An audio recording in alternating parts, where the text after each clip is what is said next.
사랑하는 영락교회 지체들에게 주 안에서 평화 인사를 전합니다. 오늘은 2024년 2월 16일 금요일입니다. 오늘의 묵상 본문은 창세기 11장 1절로 32절까지의 말씀입니다. 오늘 본문 말씀 11장 1절부터의 말씀은 이렇게 시작합니다. 온 땅의 언어가 하나요, 말이 하나였더라. 바벨탑의 이야기죠. 온 땅의 언어가 하나요, 말이 하나였더라. 언어라는 말이 사파흐라는 말인데 이게 이제 스피치 이제 입술 이런 뜻이에요. 그러니까 구어입니다. 그리고 말이 하나였더라 하는 말이라는 게 이제 우데바림이라는 말인데 우데바림이라는 게 이제 다바르라는 말에서 왔는데 이게 워드, 그러니까 문어죠. 그래서 사실은 이제 번역이 바뀌었어요.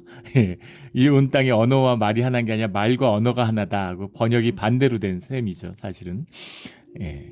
그래서 이제 우리가 구어와 문어를 구분하게 되는데 우리나라 사람들, 우리 한민족에게는 사실은 익숙치 않은 표현이겠죠. 왜냐하면 한글의 가장 위대한 점이 어문이 일치되기 때문입니다. 어문이 일치되는 언어가 없어요. 어문이 일치를 이룬다는 것이 또 사실은 이 국어의 우리 한국어의 한어의 목표죠. 한글의 목표입니다. 그걸 위해서 한글이 창제됐죠. 사실은 한자어가 있었고 한자어를 쓰면서 한자어와 우리말의 이제 그 한글이 같이 만들어진 거죠. 그래서 한자어와 맞닿아 있는 겁니다. 사실은 학자 중에는 그 타이완에서 쓴 주음부호라는 게 있죠. 한자어를 읽기 위한 발음부호로 만들어진 거예요.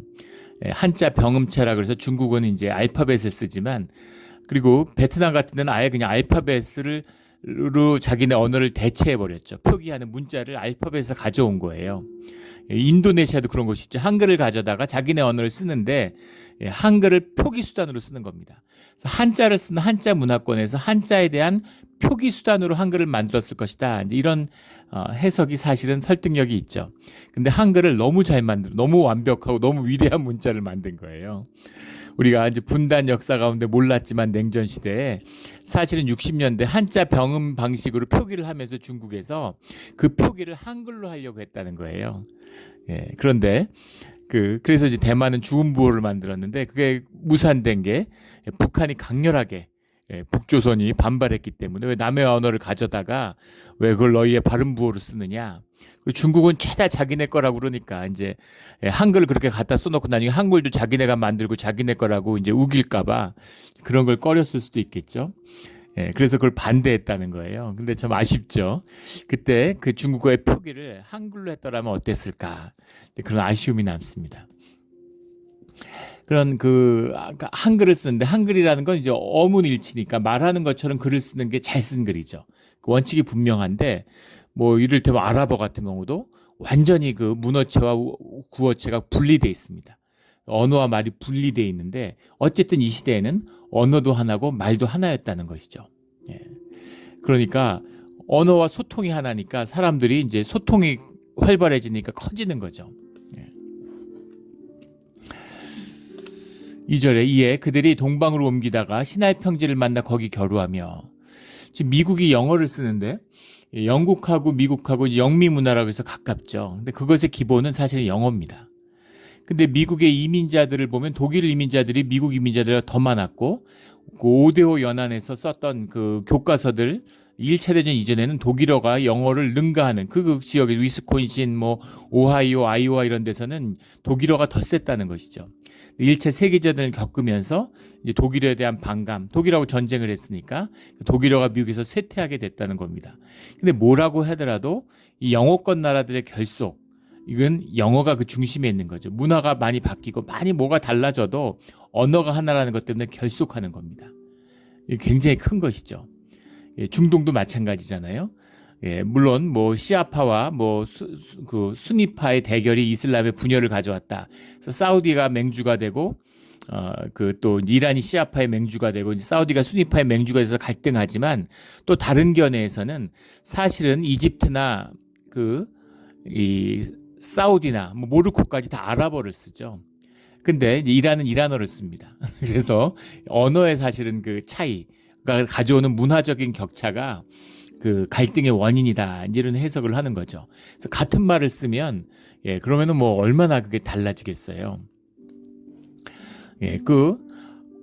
심지어 한국 사람이 일본어를 배우면 일본어를 1년 배우면 영어를 6년 배운 거 정도랑 마찬가지라는 겁니다.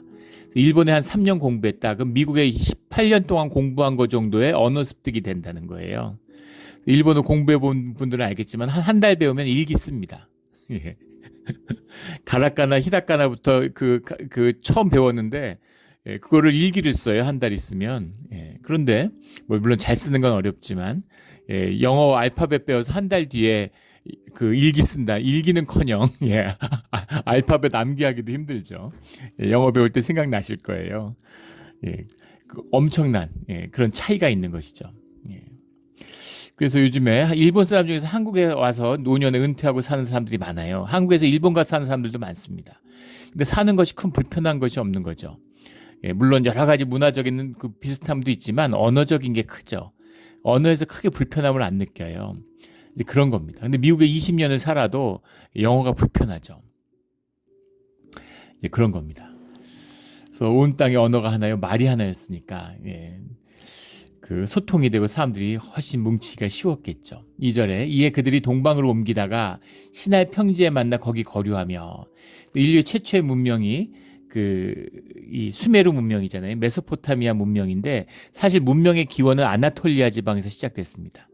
그러니까 아라랏산이 지금 아르메니아 지역이라고 하더라도 거기서부터 이제 동쪽으로 이동해 왔다가는 문명의 형성 과정과 정확히 일치하죠. 게데클리 테페라고 하는 지금 인류에서 가장 오래된 그게 이제 제대로 발굴이 되면 몇십 년 걸리겠죠. 뭐 한 70년 걸린다는 얘기도 있고 그 게데클리 테페라고 하는 유적이 지금 만 한 3,000년 된 유적으로 밝혀지는데 수메르 문명이 한 4,000년 됐잖아요. 그래서 그게 제대로 발굴되면 인류의 역사를 완전히 새로 써야 되는 이제 그런 그 분기점에 와 있습니다. 그런데 그렇게 역사가 아나톨리아 지역 그 카프카스 산맥 그쪽으로부터 이렇게 동남쪽으로 이렇게 쭉 이동했다는 것이 지금 아라랏산으로부터 메소포타미아 유프라테스 강 쪽으로 메소포타미아라고 하는 게 두 강 사이잖아요. 그런 유역으로 내려왔던 그 진행의 방향을 그대로 동방으로 옮기다가 보여주고 있는 거죠. 산 지역에서 이제 평지 지역으로 내려오는 거죠. 3절에 서로 말하되 자 벽돌을 만들어 견고히 굽자 하고 이에 벽돌로 돌을 대신하며 역청으로 진흙을 대신하고 이게 문명의 시작이고 혁명이죠. 수메르 지역에서 최초의 이제 벽돌들을 구워내기 시작했는데 진흙을 뭉쳐다가 만드는 겁니다. 돌로 뭐를 짓는다는 건 정말 어려운 일이죠. 그 한반도에 건축이 어려워요. 그 어떤 분이 그 크리스찬이신데 나중에 하나님 만나면 도대체 왜 그러셨느냐고 이렇게 어떻게 이러실 수가 있느냐고 한반도엔 정말 북한은 납죠. 남한 이 지역은 정말 세상에 이런 데가 있을까 싶을 정도로 특이한 곳입니다. 보통은 농사가 잘 되면 지하자원이 없고 지하자원이 많으면 농사가 안 되는데 그 두 가지를 다 갖춘 지역이 캘리포니아죠. 농사도 잘 되고 지하자원도 많습니다. 근데 그 두 개가 다 없는 데가 우리 한반도에는 우리 대한민국이죠. 땅에서도 나는 게 없는데 지하자원도 없어요. 없어도 어떻게 이렇게 없을까? 미국은 파면 다 있죠. 뭐 니켈이 세계에서 중요하다. 그럼 니켈도 미국에 뭐 매장인데 히토류 같은 거 많고 석유 뭐 가스부터 뭐 무슨 뭐 셰일가스도 그렇고 뭐 미국의 모든 게 다 미국에 묻혀 있어요. 캘리포니아 같은 데는 일부러 안 파죠. 셰일가스가 사실 텍사스보다 더 많이 묻혀 있다는 거 아닙니까? 근데 셰일가스는커녕 가스도 석유도 못 파게 하는 거죠. 환경을 보호한다면서 못 파게 하고 있습니다. 그런데 또 그 한반도에는 다 산이에요. 70%가 산이죠. 산이면 목재라도 나야 되는데 토층이 얇아서 목재도 안 납니다. 붉은 산. 그나마 이 산림 녹화에 성공했다는 게 기적이죠. 그러면 그 토층이 잘 얇다는 얘기는 돌산이라는 얘기예요. 그럼 그 돌이라는 것도 뭐 대리석이고 이런 얼마나 좋습니까? 이탈리아처럼. 이탈리아의 건물들이 2000년, 3000년이 돼도 남아있는 이유는 그것을 대리석으로 지었기 때문이죠. 대리석이 무르잖아요. 그러니까 건물 짓기가 너무 좋은 것이죠. 근데 우리 남한에 나는 돌은 다 화강암입니다. 화강암은 돌 중에 단단한 돌이죠.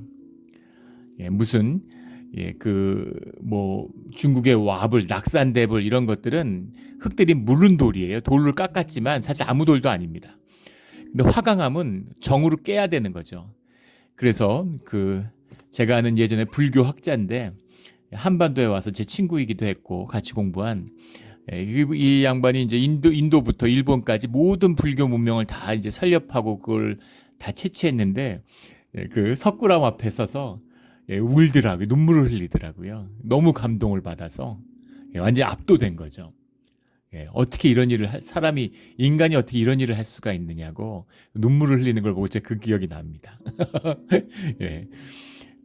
석굴암을 화강암을 깼기 때문인 거죠. 화강암으로 어떻게 이런 걸 만들 수가 있느냐 믿어지지 않는 겁니다.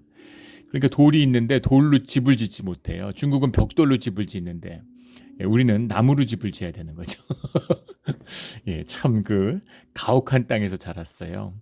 그래서 경제학에는 2대 미스테리가 있다고 그러죠. 왜 멕시코가 못 사는지, 왜 한국이 잘 사는지 이것이 2대 미스테리라고 합니다. 여러 가지 이유를 댈 수 있겠지만 하나의 이유를 대라면 주님의 은혜죠. 그것이 가장 본질적인 이유입니다. 그 은혜, 가난, 찌든 가난. 하나님의 은혜가 없으면 어떻게 되는지를 보여주는 게 북한이죠. 가슴 아픈 일이죠. 근데 이 벽돌을 만든다는 게 이제 문명을 완전히 일신한 겁니다. 굉장한 혁명적인 거예요. 엄청난 발견입니다. 반도체의 발견과 비견될 만한 어마어마한 인류 문명의 그런 어떤 트랜스포메이션을 이루는 그런 시기가 벽돌의 발명이다. 이렇게 이제 인류사에서 이야기하죠.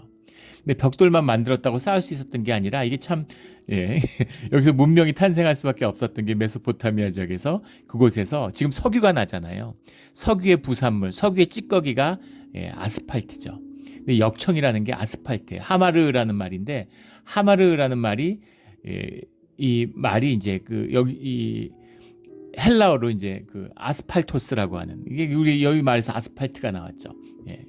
아스팔트. 이제 끈적끈적 묶는 거죠. 묶이는 것이죠. 그래서 이것을 벽돌과 벽돌 사이 아스팔트를 하니까 얼마나 견고하겠습니까? 그러니까 지금도 그 건물들이 남아 있는 거죠. 아스팔트를 역청이라고 번역했는데 역이라고 하는 것이 이제 걸러낼 역자도 되고 물방울 떨어질 역자도 돼요. 이 땅을 파면 막 연기가 술술 솟아서 파보면 아스팔트가 있는 거죠. 그래서 아스팔트에서 이제 그걸 가져다 쓰는데 물이 뚝뚝 떨어지죠, 석유가. 그러니까 이제 그것을 이제 물방울 떨어질이라는 표현도 맞고, 근데 사실은 뒤에 청이 있으니까 걸러낼 역이 맞겠죠. 우리 무슨 뭐 도라지 청 이러는 것처럼 청이 이제 풀을 청자입니다. 걸러낼 역자의 풀을 청자인데 이 에센스, 우리 전문 용어로 엑기스라고 그러죠. 그 엑기스를 우리가 전통적인 표현으로 청이라고 불러요. 도라지 청 이런 것처럼. 그래서 그 아스팔트 청인 거죠. 그 역청을 가져다가 진흙을 대신하고 진흙으로 바를 수 있겠죠. 우리나라 건축 흙벽을 만들고 진흙으로 바르잖아요. 나무를 기둥을 세우고. 그런데 그런 게 아니라 벽돌을 가져다가 흙을 뭉쳐다가 굽고 거기다 역청을 바르니까 그러니까 빌딩을 세울 수가 있는 것이죠. 탑을 세울 수가 있는 겁니다. 4절에 또 말하되 자 성읍과 탑을 건설하여 그 탑 꼭대기를 하늘에 닿게 하여 우리의 이름을 내고 이름이라는 것이 가치와 의미의 상징이고 표상이잖아요. 그러니까 내 이름을 낸다라고 하는 것. 우리의 이름을 내자. 주님의 이름 가운데 주님의 이름을 내고 모든 사람들은 같이 평등하게 살아가야죠. 그 안에서. 그게 주님의 나라의 꿈이죠. 그런데 우리의 이름을 내고라고 하는데 모든 사람의 이름을 내는 건 아니겠죠. 물론 전승에 보면 이걸 세울 때 이름에다가 벽돌에다 이름을 새겼다 그래요. 그럼 사람들이 자기 이름이 거기에 들어가니까 뭐 뿌듯하고 힘이 났겠죠.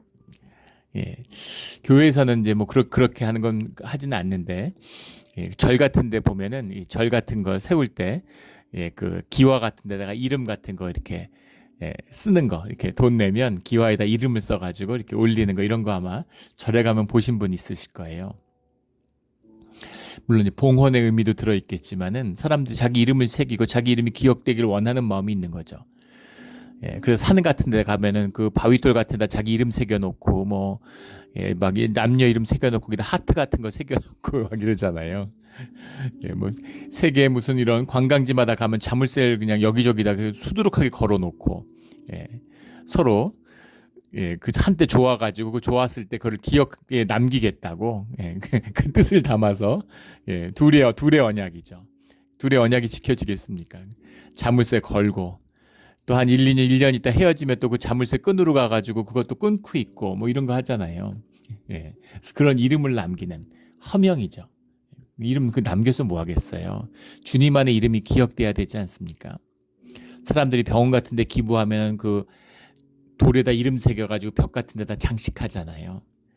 근데 그렇게 사람에게 칭찬받는 것으로 끝나고 다 썩어지고 사라지는 겁니다. 누가 그걸 기억하겠어요? 그러나 주님의 이름으로 소리 없이 숨어서 오른손이 한 일을 왼손이 모르게 그렇게 행한 일들은 주님이 기억하시는 거죠. 주님이 기억하신다는 건 주님 안에 영원하다는 겁니다.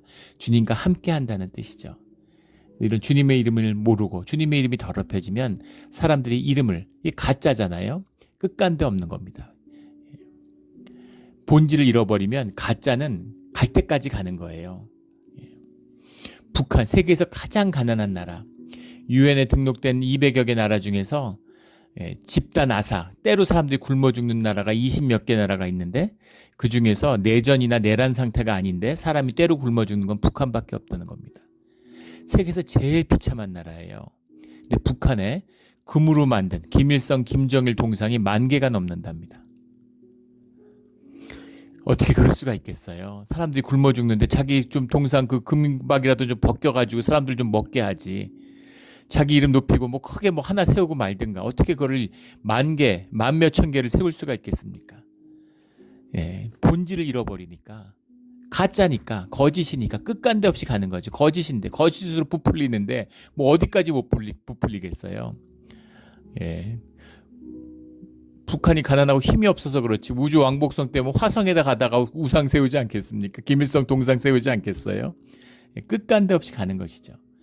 뿌리를 잃어버린, 본질을 잃어버린 현상과 거짓의 세계입니다. 이런 거죠. 허하니까, 허무하니까. 허무한 걸 외면하고 싶은 거죠. 자기가 잊혀지고 썩어질 것이라고 하는 것을 외면하고 싶은 겁니다. 예, 자본주의도 본질이 그거잖아요. 그래서 죽음을 외면하는 거예요. 모든 문명은 죽음을 외면하려는 기제입니다. 그러니까 화려해야죠. 자본주의가 화려해요. 슈퍼볼갱 이런 거 보십시오. 화려하잖아요. 아무것도 아닌 것인데, 아무것도 아닌 건데 화려하게 꾸미는 거죠. 예, 왜 화려하게 꾸밉니까? 이것이 떠내려가고 썩어지는 것이라는 걸 잊게 만드는 거죠. 우리가 어차피 잠깐 살다 죽을 거라는 걸 잊게 만드는 거죠. 예. 그래서 마치 영원히 살 것처럼, 영원할 것처럼 그렇게 만드는 겁니다. 속이는 거죠. 예. 그래서 뭐 그 백을 무슨 에르메스 백을 14개 가졌네 이런 걸 자랑하고 이렇게 되는 거예요. 무슨 미친 짓입니까? 왜 그런 데다가 헛돈을 써요? 예, 돈을 갖고 있으면 귀하게 쓸 수 있는 기회가 얼마든지 있고 삶을 아름답게 만들 기회가 얼마든지 있을 텐데 그런 게 인간의 허망함이다라는 거죠. 그러니까 사람들이 모였는데 하늘에다가 꼭대기 하늘에 닿는 탑을 쌓겠다 이런 거죠. 온 지면에 흩어짐을 면하자 하였더니 두 가지입니다. 하나는 인간이 주님의 형상에 따라 만들어지기 때문에 초월에 대한 욕구가 있다는 겁니다. 땅의 것으로 만족이 안 돼요. 땅에 육신으로 살지만 땅의 것으로는 채워지지 않는 겁니다. 그거 갖고 안 돼요. 돈이 좀 있으면 명예를 추구하는 거죠. 돈이 좀 있으면 뭐 권력을 추구하는 겁니다. 그리고 흩어짐을 면하자. 사람을 뭉치게 하고자 하는 것. 사람들이 영이 있기 때문에 자꾸 뭉쳐요. 뭉치는 게 사람의 기제입니다. 그 중에 제일 강력한 기제가 종교죠. 예. 그 괴테클리 테페 유적에서도 발견됐지만 예전에는 사람들이 농경을 하니까 모여 살고 모여 살다 보니까 사회가 이루어지고 국가가 이루어진 줄 알았습니다. 국가가 이루어지니까 종교가 나온 줄 알았어요. 근데 정확히 그 반대라는 걸 알게 됐죠. 구석기 시대인데 500명이 넘는 사람들이 몇 년에 걸쳐서 성전을 쌓은 겁니다. 성전을 쌓으려고 수백 명이 모여 살아야 되니까 사냥을 할 수가 없죠. 사냥을 어디서 해서 500명 먹는 걸 갖다 대겠어요. 그러니까 농사를 지어야 되는 거죠. 사람을 조직화하고 고도화해야 하는 것, 모이는 겁니다. 이 영의 섭리예요. 이게 호모 사피엔스의 비밀이죠. 서로가 교류하고 소통함으로 하나 되는 겁니다. 문제는 뭐냐면 인간의 죄성 때문에 그 죄성, 악이 있기 때문에 인간이 뭉치면 그러면 집단악이 일어난다는 거예요. 혼자서 횡단보도 파란불인데 못 건너갑니다. 근데 여러 사람이 우르르 건너가면 건너가요. 미국 보십시오. 예, 미국 뭐 세계에서 제일 잘 살고 문명국이라 그러는데 전기 나가고 뭐 조금만 무슨 문제 있으면 폭동이 일어나죠. 예, 막 가게문 같은 거 부시고 막 그런 거 훔쳐가지고 달아나고. 그 예전에 그 흑인 그 뭐예요 그 목이 눌려가지고 죽은 거기에 대한 막 저항하는 시위가 일어났잖아요. 거기 나온 사람들이 나름대로 정의감이 있고 얼마나 울분에 차서 나왔겠어요. 공권력의 폭력성에 저항하는 사람들인데. 예, 그렇게 모여서 좋게 시작했는데 모여서 막 예, 불 지르고 막 예, 던지고 막 이러다 보니까 결국엔 어떻게 됐습니까? 막 백화점 같은데 쇼윈도우 막 깨트리고 들어가가지고 막 훔치고 뭐 예, 정말 예, 짐승같이 변하는 거죠. 남다른 정의감으로 나왔는데 왜 쇼핑몰을 왜 부시고 그걸 막 왜 훔쳐갑니까? 비참하죠. 끝이 좋지 않아요. 집단 악입니다. 광장에 모여서 광장에 뭐 민주주의가 있고 그래서 뭐 아고라 이런 게 민주주의의 표상같죠. 아고라는 우리가 생각하는 그런 광장의 모습이 아닙니다. 예. 토론의 장인 거예요. 오히려 오늘날 국회 같은 모습이 아고라의 모습인 거죠. 광장에서 일어난 일 중에서 선한 일이 없어요. 사람들이 때로 모이면 늘 나쁜 일이 일어납니다. 주님의 은혜로 주님의 말씀 가운데 주님의 뜻과 함께 하지 않으면 인간이 뭉쳐서 좋은 일이 역사상 있었던 일이 없습니다. 항상 폭력과 악으로 끝을 맺게 돼 있어요. 마귀의 역사로 끝을 맺게 돼 있습니다. 주님의 뜻을 모으고 주님 안에서 모이는 것. 그러면 아름다운 게 두세 사람이 모여도 아름다운 일이 피어나는 거죠. 인간의 뜻으로 모이면 결국은 악한 일로 가게 돼 있습니다.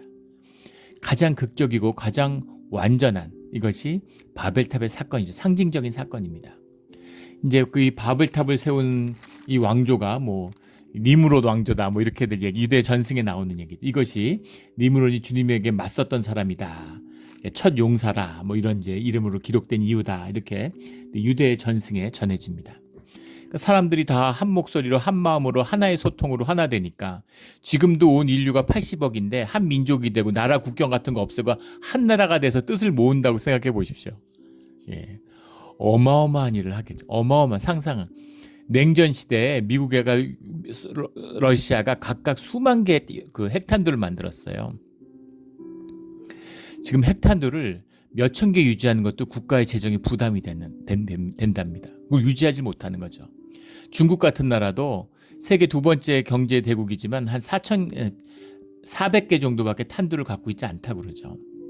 지금 미국하고 이제 분위기가 흉흉해지니까 뭐 1000개로 늘린다 그러는데 중국이 왜 뭐 힘에 대한 욕구가 없었겠어요? 그걸 유지하는 게 경제적으로 보통 부담스러운 일이 아니기 때문인 거죠. 그런데 냉전 시대는 수만 개를 만들었다는 그거 하다가 그 소련이 망했죠. 예. 지금 달에 유인 우주선을 보내는데 그게 지금 몇 년째 되질 아르테미스 계획이라고 그러죠. 그게 되질 않아요. 예. 그런데 60년대, 70년대 아폴로 계획 때 달에 사람을 보냈잖아요. 지금도 못하는 걸 그때는 어떻게 했을까? 예. 미국이 그때는 한 마음이 됐던 거죠. 예. 소련이 스푸트니크 위성 같은 걸 쏘니까 소련에 질 수 없다. 막 경쟁이 붙어서 모두가 한 마음이 되니까 그 당시 썼던 예산이 한 250억 달러 되는데 지금 5천억 달러보다 큰 돈이라고 그러죠. 지금 미국에서 5천억 달러를 들여서 우주 계획을 할 수가 있습니까? 꿈도 못 꾼 일인데 그 시절에는 그걸 아무렇지 않게 한 거예요. 사람들이 뜻을 모은다는 것. 예. 중국 사람들이 진나라 시대 때 삽들고서 만리장성을 쌓았잖아요. 영의 이게 위력입니다. 사람들이 마음을 합하면 인간이 영이 합쳐지면 이 생명의 힘이 무시무시한 일을 일으킬 수 있어요. 인간이 어마어마한 일을 할 수 있습니다. 근데 문제는 뭐냐면 이걸 좋은 일이 아니라 하나님한테 그 뜻을 하나로 모아서 온 인류가 뜻을 하나로 모아서 처음으로 한 큰 일이 하나님을 맞서는 일이었다라는 겁니다. 우리 흩어지지 말고 우리의 이름을 내자. 그 주님의 이름을 맞서는 그 일이 인간이 뜻을 모아서 한 아담에게 주어진 그 자유의 선택, 완전한 자유 속에서 한 첫 번째 선택이 주님께 죄를 짓는 일이었는데 그 후손들이 그 뜻을 하나로 모아가지고 이룬 첫 번째 일이 주님께 맞서는 일이었다라는 거죠. 이게 인간의 모습입니다. 그래서 바벨탑을 명하는 게 아니라 인류를 멸해야 될 것 같은데 주님이 그 구속의 역사를 놓지 않으시는 거죠. 오늘 본문이 굉장히 상징적인 본문이에요. 예. 바벨탑을 무너진 다음에 하나님이 아브라함을 부르는, 한 사람을 불러내는, 그 우상을 숭배를 하는 그 종교로 얼룩진 그 땅에서 아브라함 한 사람을 불러내는 그 구속의 역사를 새롭게 시작하시는 겁니다. 이것이 기독교와 우리 믿음, 신앙의 뿌리예요. 주님을 만나는 일입니다. 물론 교회를 이루고 주님의 지체를 이루고 하나 되는, 이것이 우리 신앙의 완성이고 우리의 목표죠. 근데 그것은 우리 하나하나가 주님을 영접하고 주님의 말씀에 순종하고 주님의 인격과 교제하면서 주님 안에서 주님의 뜻에 따라 하나가 되는 겁니다. 무슨 때로 하는 그런 일이 아니에요. 그 두 가지가 함께 가는 것이고 동전의 양면과 같은 것입니다. 주님의 뜻에 순종하지 않는 사람들이 절대 하나 될 수 없어요. 교회를 이룰 수 없습니다. 그게 없는데 서로 때로 뭉치면 하나님의 이름으로, 그러면 종교가 되죠. 종교가 되면 결국은 또 세상에 타락과 악한 일을 벌여요. 결국 그렇게 되는 겁니다. 하나님의 이름을 그렇게 더럽히는 것이 없죠. 그런데 그것만은 하지 말아야 돼요. 오늘날 미국에서 제일 하나님의 이름을 욕되게 하는 자들이 복음주의자들입니다. 하나님이 뭐 대통령 누구를 뽑았느니 뭐 이런 소리들을 뭐 아무렇지 않게 해요. 하나님이 개입해서 대선 결과가 뭐 어떻게 될 거다 이런 얘기를 하고, 기독교에서 가장 타락한, 미국의 역대 정치사에서도 가장 타락한 자들입니다. 성추행으로, 또 성추행에 대한 2차 가해로 천문학적인 돈을 물어주고, 사기 대출 이런 걸로 파렴치한 70여 가지 범위로 재판을 받고 있는데, 슈퍼팩이라고 그러죠. 미국은 무제한으로 정치 헌금을 할 수 있죠. 그 정치 헌금을 한, 그 트럼프에게 정치 헌금을 한 액수가 1달러를 헌금하면 71센트를 그 법률 비용으로 쓰고 있다는 거 아니에요. 정말 어떻게 이럴 수가 있나. 이게 정말 짐승의 역사입니다. 세상이 혼미해요. 어떻게 이렇게 세상이 어지러울 수가 있습니까? 사람들이 깨어나야 되는데 다 취해 있는 거죠. 다 마취된 것처럼 다 홀린 거가 다 홀려 있는 거예요. 세상의 영이 홀려 있는 겁니다. 무슨 트럼프가 나쁘고 좋고 이런 얘기가 아닙니다. 다 악하죠. 악한 역사에 홀려 있는 거예요. 민주당은 무슨 마약 합법화와 동성애를 밀어붙이는 게 무슨 지구에 갇힌 것처럼, 공화당은 뭐 총기 보호하고 이민자들 학대하는 게, 이민자 쫓아내고 막는 게 무슨 지구에 갇힌 것처럼 그렇게 싸우고 있죠. 똑같은 놈들이잖아요. 사람들이 뭉쳤는데 주님의 뜻을 잃어버리니까. 미국의 민주주의와 미국이란 나라를 아름답게 피워냈습니다. 퓨리탄들의 신앙과 꿈이 있었기 때문인 거죠. 근데 그게 잊혀져 가고 있어요. 그걸 놓치면 미국은 아무것도 아닙니다. 아무것도 아니죠. 미국이 세계 경찰을 하고 세계의 정의를 지키기 때문에 달러의 패권을 받아들이고 제국의 지위를 유지하고 있는 거죠. 근데 지금은 그런 건 다 던져버리고 제국의 위치만 가지겠다는 거잖아요. 근데 그런 선택을 하는 순간 미국은 권세를 잃어버리고 제국도 잃어버리고 아주 급속히 망하겠죠. 로마가 쇠퇴하고 망하는 데는 1000년이 걸렸지만 미국은 하루아침에 망할 겁니다. 그게 우리가 맞이하고 있는 이 현실이에요. 인간의 역사는 그렇다는 겁니다. 바벨탑의 역사, 바벨의 역사가 오늘날 제국의 역사로 이어지고 있는 거잖아요. 바벨탑을 세우고 싶은 것이죠. 5절에 여호와께서 사람이 건설하는 그 성읍과 탑을 보려고 내려오셨더라. 이 뭐 의인화된 표현일 수도 있겠죠. 주님이 보셨다는 것을. 그런데 또 주님이 실제 성육을 이루셔서 이 땅에 오실 수도 있습니다. 주님이 충분히 그렇게 하실 수 있는 분이죠. 뒤에 아브라함과의 교제를 봐도 충분히 있을 수 있는 얘기인 거죠. 주님이 와서 그 일들 가운데 보신 거예요. 근데 6절에 여호와께서 이르시되 그 무리가 한 족속이요 언어도 하나이므로 이같이 시작하였으니 이후로는 그 하고자 하는 일을 막을 수 없으리로다. 사람들이 모여서 이 집단하게 일어나는 걸 보니까 이거 돌이킬 수가 없겠구나. 여기서 멈춰야 되겠구나 라고 주님이 생각하셨다는 거죠. 그래서 그들의 언어를 혼잡하게 하여 7절 말씀이 서로 알아듣지 못하고 각자 못하게 하자 하시고 지면에 흩으셨으므로 그들이 그 도시를 건설하기를 그쳤더라. 그래서 언어를 흩으신 분이 주님이셨다는 겁니다. 근데 이게 의미심장한 게 제가 그 다큐멘터리를 보는데 그 뇌에 대한 뭐 인지과학, 뇌에 대한 거 이런 게 이제 21세기에 굉장히 활발하게 연구되는 분야죠. 인간에 대한 신비애가 다 뇌에 있잖아요. 뭐 그 이상이지만. 그런데 그 다큐멘터리에서 본 내용인데 그 1930년대 뭐 있었던 사건인데 한 건설 노동자가 뇌를 심하게 다친 거예요. 뇌를 심하게 다쳤는데 그래서 이 사람이 언어 기능을 상실해서 영어를 잘 못하게 된 겁니다. 근데 놀라운 건 이 사람이 중국어를 할 수 있게 된 거예요. 물론 중국에 가본 적도 없고 중국 사람 만나본 적도 없죠. 중국어를 하는 겁니다. 그래서 이게 어떻게 된 건가? 그래서 모든 언어의 코드가 사실은 뇌에 있는 게 아닐까? 그래서 그걸 막는 게 아닐까? 이렇게 되는 거죠. 그 반대 또 다른 사건을, 그건 이제 최근의 일인데, 그 한 이제 미국 청년인데 이 청년이 그 1억 분의 1의 뭐 확률로 나타난다 그래요. 언어적인 재능이 있는데 모든 언어, 세계의 모든 언어를 할 수 있는 겁니다. 근데 물론 막 하는 건 아니고 일주일만 배우면 며칠만 공부하면 그러면 그 나라 말을 모국어처럼 할 수 있는 거예요. 그래서 그 실험을 보여주는데 서양 언어 중에서 제일 힘들고 난해한 언어가 아이슬란드어랍니다. 아이슬란드어는 뭐 그 하는 사람도 몇십만 명 사람 되지도 않으니까 고립돼 있고 그러니까 굉장히 난해하고 그런 체계화된 문법 체계를 갖고 있지 않다 그래요. 배우기가 가장 어려운 언어랍니다. 그런데 이 청년을 아이슬란드에 보낸 거예요. 난생 처음 간 거죠.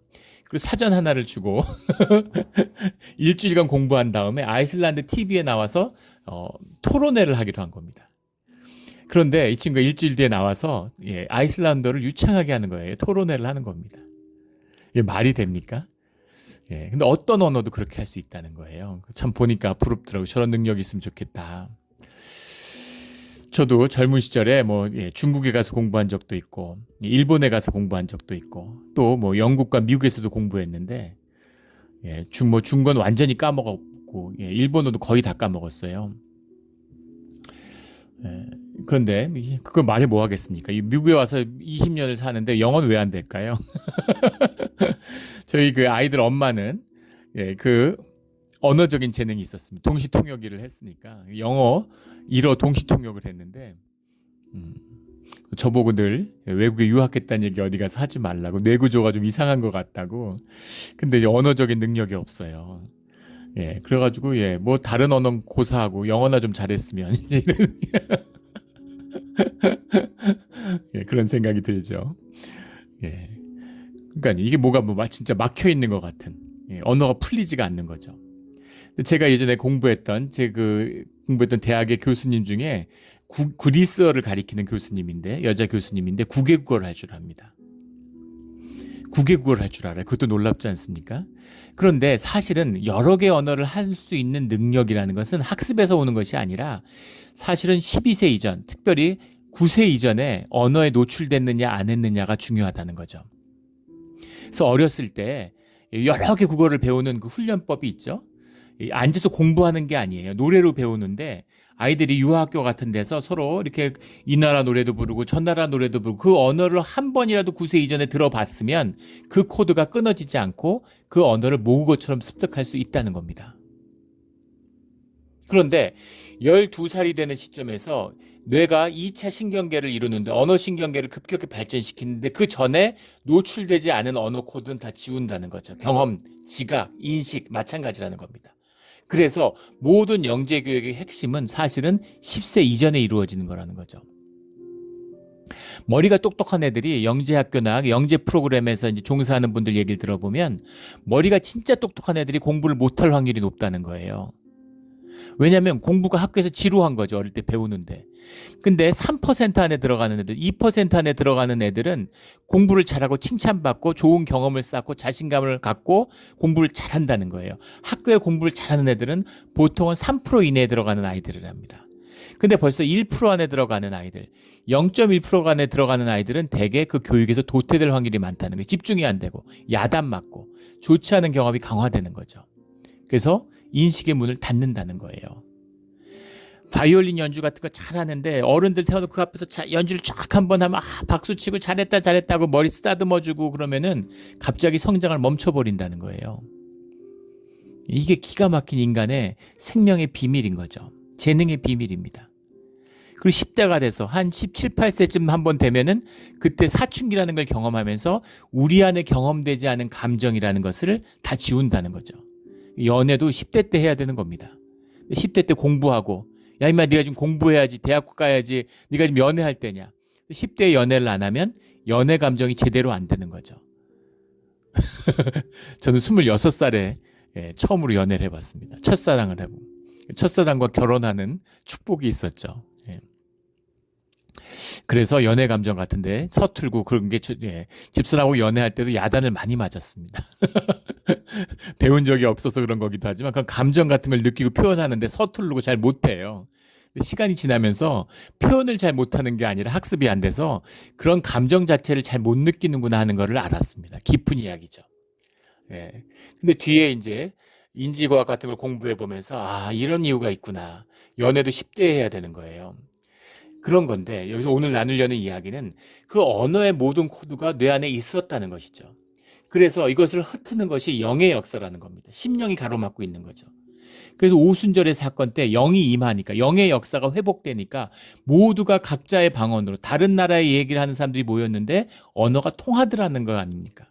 그래서 그것이 언어가 회복되고 모두가 한 언어로 얘기하는 그것이 회복될 수 있다는 것이죠.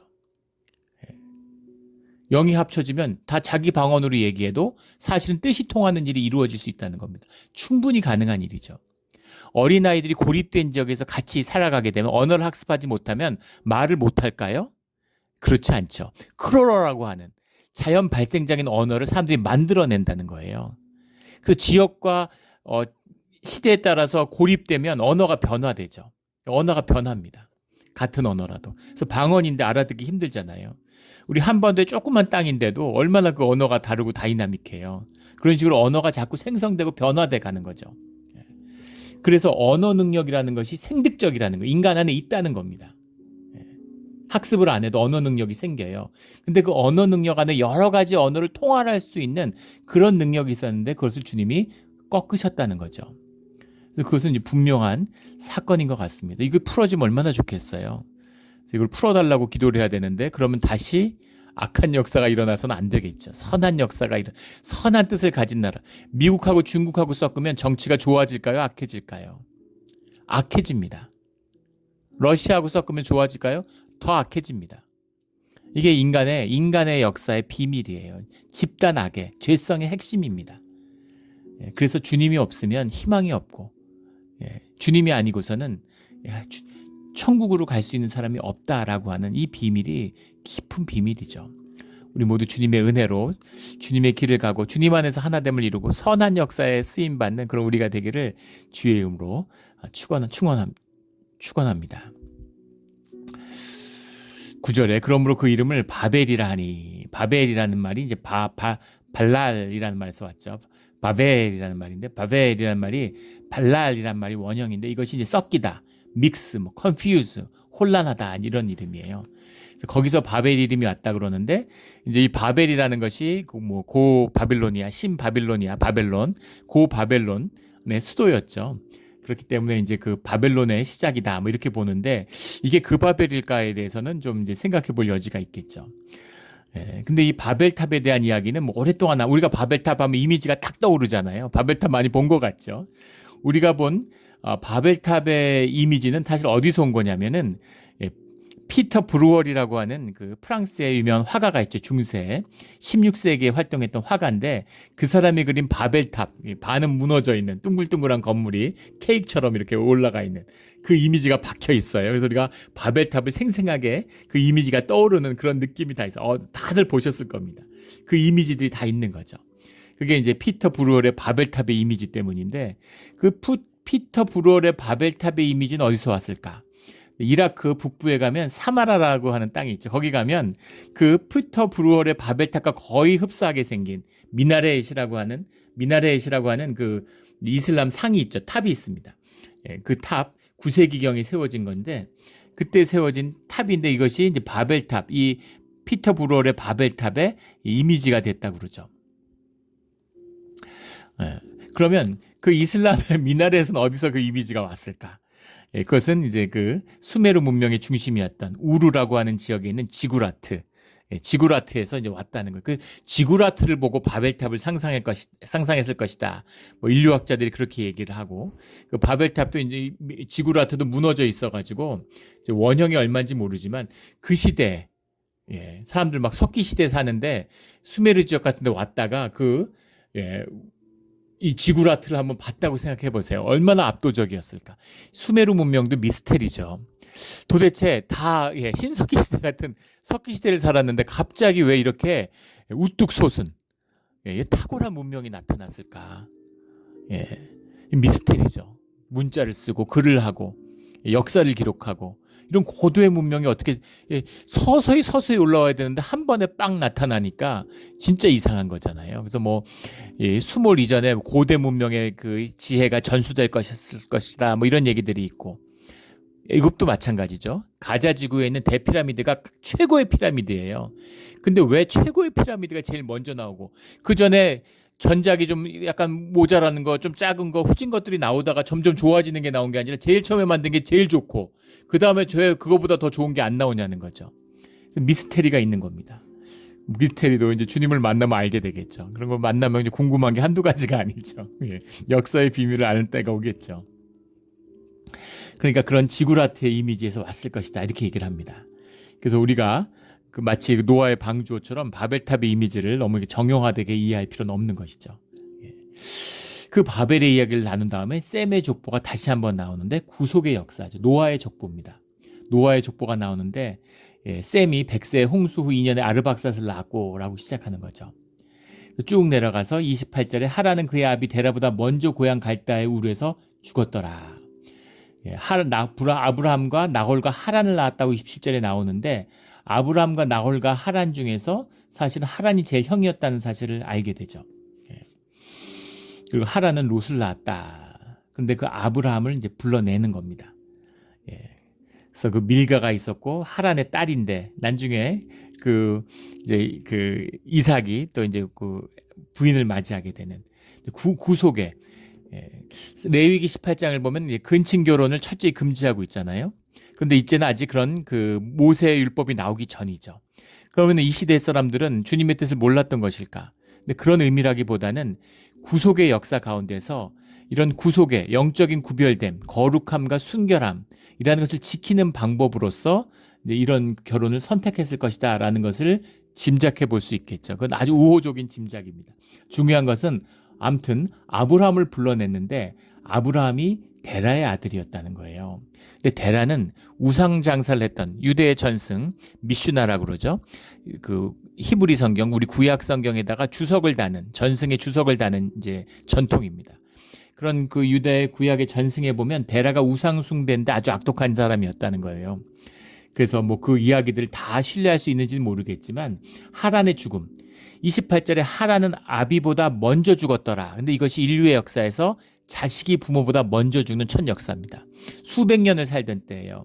노아의 홍수 이후에 근본적인 변화가 있었는데 특이한 것은 뭐냐면 그 노아 이전에 살았던 사람들은 자식을 굉장히 늦게 낳습니다. 첫 아들을 낳은 것이 65세 이후예요. 그래서 187세까지 아들을 낳았는데 그런데 노아 이후에는 29세에 첫 아이를 낳게 되잖아요. 그러니까 기록을 보면 애를 낳는 게 굉장히 짧아졌습니다. 빨라졌어요. 평균 연령이 반 이하로 줍니다.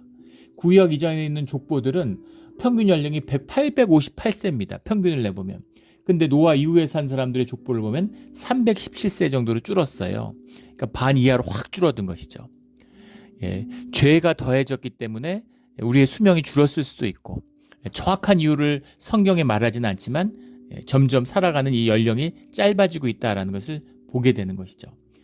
그렇게 살던 시대에 어떻게 아들이 아버지보다 먼저 죽을 수 있을까? 수백 년을 살았는데 사고가 있었겠죠. 근데 그 사고를 유대의 전승에서는 데라가 아들 하란을 불태워 죽였다는 전승이 기록이 남아 있습니다. 우상 숭배를 하는데 화신, 불의 신을 섬겼는데 우상 숭배를 데라가 거절하니까 그 데라를 불태워 죽였다는 것. 그런 기록이 남아 있고 또 아브라함이 우상을 만들어 팔던 집안이니까 우상 판다고 해서 지금 요즘에 무슨 절 앞에서 관광지 이런 데서 앞에서 뭐 팔고 이런 걸 생각하시면 안 되죠. 그 시대 최고의 장사입니다. 광고, 브랜드업 이런 거죠. 명품 비즈니스 이런 거예요.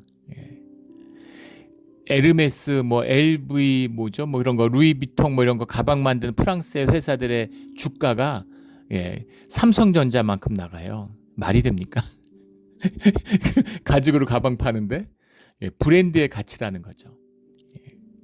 중국에서 만드는 그런 가방들 하나에 50불, 100불 하는 가방을 가져다가 에르메스 뭐 무슨 루이비통, 샤넬 이런 딱지를 딱 붙이면 몇천 불, 몇만 불에 팔 수 있는 겁니다. 브랜드가 가치는 거죠.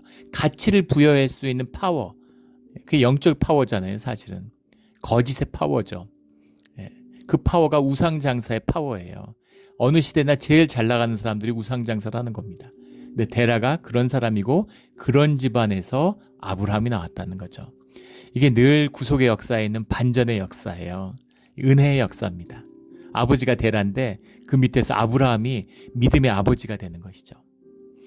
그런 걸 읽어보면 왜 롯을 데리고 나왔는지, 물론 인간적으로 족하고 그런 마음, 아버지같이 내가 챙겨야 된다 이런 마음도 있었겠지만 할아버지 밑에서 크게 할 수는 없는 거죠. 그런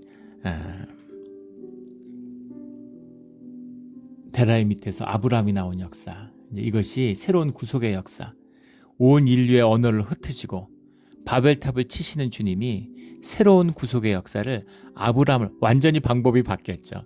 아브라함 한 명을 불러내시는 것으로 새롭게 그 마음을 인생 가운데 주님이 개입하셔서 한 사람의 인생을 만들어가는 그런 역사를 새롭게 시작하는 구속의 역사를, 우리 기독교의 뿌리가 되는 신앙의 역사를 시작하시는 겁니다. 우리가 그 역사 가운데, 이 믿음의 유전 가운데 우리가 놓여 있죠. 이것이 은혜입니다. 아브라함을 불러낸 하나님이 오늘 우리를 불러내신 거예요. 그리고 우리와 함께 하시는 겁니다. 이 신비를, 이 놀라운 이 구속의 은혜를 붙들고 살아가는 은혜가 더하여지는 우리의 신앙과 믿음의 자리가 되기를 주의 이름으로 축원합니다. 아멘. 기도드리겠습니다. 하나님 아버지 감사합니다. 주님에게 생명의 능력을, 다스리는 권세를 받았는데 우리가 불순종과 죄로 인해서 하는 일마다 악한 열매를 맺습니다. 우리의 삶도 그랬던 것 같습니다. 내 의지를 앞세우고 내 힘을 앞세우고 거짓으로 남 눈치만 두리려고 할 때마다 남들에게 상처 주고 결국은 내 인생에 선한 것이 아무것도 없음을 만나게 됐습니다. 주님이 함께 하시지 않으면, 주님이 보여주시지 않으면 우리 삶 가운데 선한 것이 아무것도 없음을, 의인은 하나도 없다고, 의인은 없다고 말씀하신 주님의 뜻을 마음에 새기며 용서받은 죄인으로서, 주님의 의롭다 하심을 받은 죄인으로서 십자가의 길을 가기를 소원합니다. 주님 함께하여 주시옵소서. 감사하며 예수 그리스도 이름으로 기도드렸습니다. 아멘.